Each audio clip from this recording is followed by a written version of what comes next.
Hey everybody, I'm going to go through the process of multiplying a two-digit number times a two-digit number. We're going to use the area model with a partial product, and then we're going to do the standard algorithm. So hopefully this will help you work on your two-digit multiplication problems going forward. So the problem we're going to work on is 12 times 14. So in order to set this problem up, we're going to put 12 on the top of our area model. And we're going to put 4 and 10 on the side. And then we just need to multiply the numbers on the left, both of them, times the number on the top. So 4 times 12, we can think about, well, 4 times 10 is 40, 4 times 2 is 8, so that should be 48. Okay?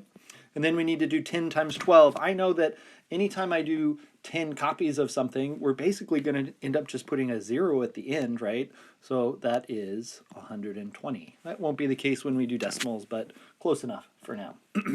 So now when we think about taking this area model, what we really need to do, the last step, is to add those two things together.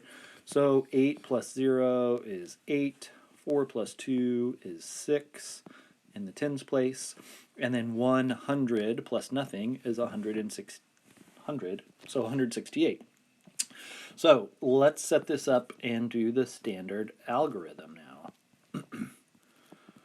First, we're going to do the same thing. We're going to take the 1 in the ones place and multiply it by the 2 in the ones place and the 1 in the tens place.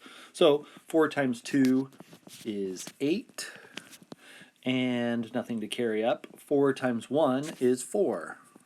Look at that. Same as we got over there in the area model. Let's see if that works the same again.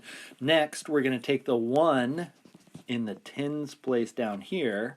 So really we're thinking about it as a 10, and we're going to multiply it by the 12 up top. So 10 times 12 is going to give us that same solution we had just a minute ago in the area model. Again, 120. Look at that. So really, when we're doing the standard algorithm, we're kind of doing the same thing as that partial area model. We're just thinking about doing multiplication instead. So again, step 1 was to multiply the 4 times the 2 and then the 1, right? And then step 2 is to multiply the 1 in the tens place times the 2 and the 1, or times the 12, and that gave us 120. And so finally, step 3 is we need to add those two up together. And 8 plus 0 remains 8. 4 plus 2 is still 6. And 1 plus nothing is still 1 in the hundreds place. So look at that. We got the same solution using the area model and the standard algorithm.